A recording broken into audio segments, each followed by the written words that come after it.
Kitas etapas – Joomla diegimas. Rašom Joomla.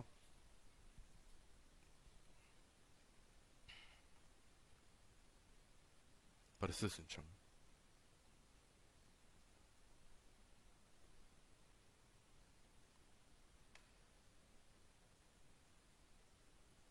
Dabartinė versija 1.5.2.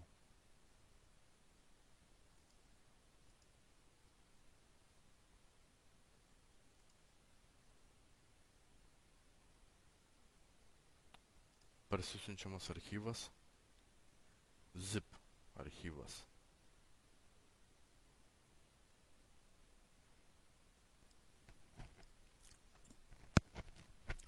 Parsisiuntėm Joomla, atidarom katalogą, kur tupite Joomla.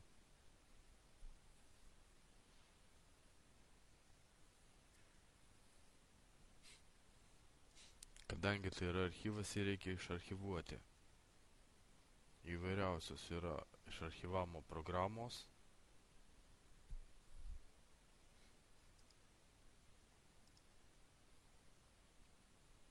Aš naudosiu paprasčiausią Windowsinę Extractol. Spaudžiam Finish. Sukurtas katalogas.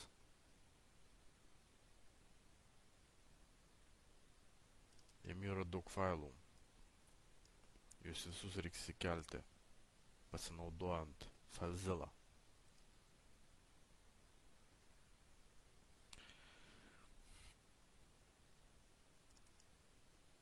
Documents Downloads. Ir pelės pagalba pažymim visus failus, juos įkeliam. Einam užsakytų adresu.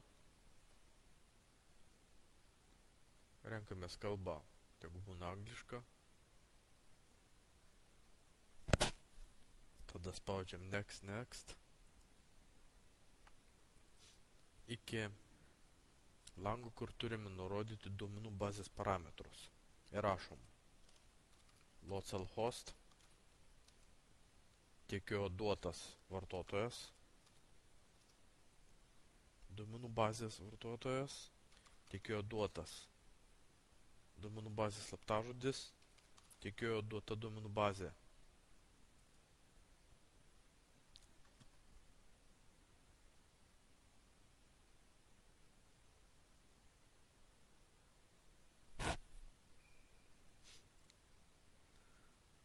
Ar sujungti su FTP? Ne. Užrašom svetainės pavadinimą. Tai turi būti 64-128 simbolių tekstas, kuris atspindi svetainės veiklą.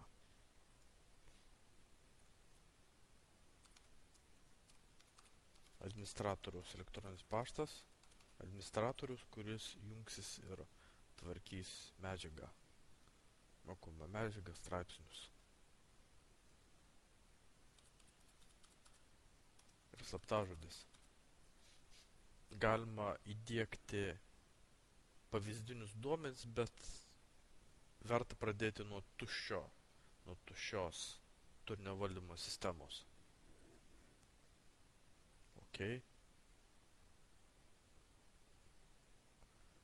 Pasako, kad Joomla instaliuota, reikia dabar ištrinti arba pervadinti FTP katalogą, installation katalogą. Todėl turime atidaryti FileZilla,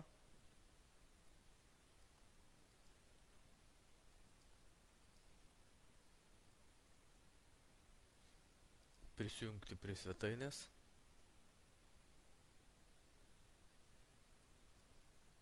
ir pervadinti arba ištrinti.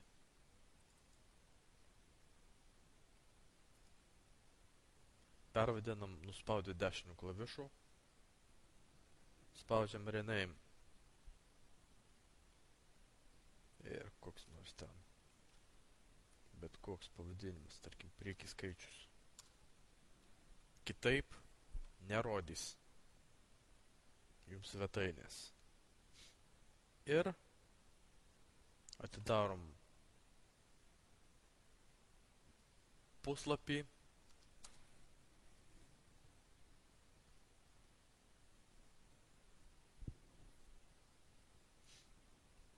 Matom svetainę.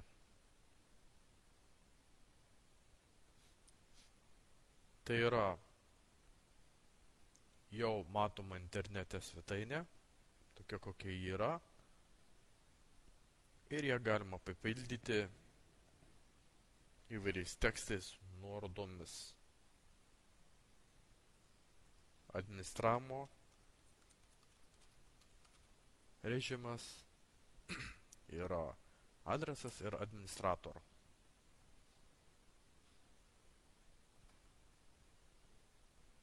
Turinio valdymo sistema įdiegta.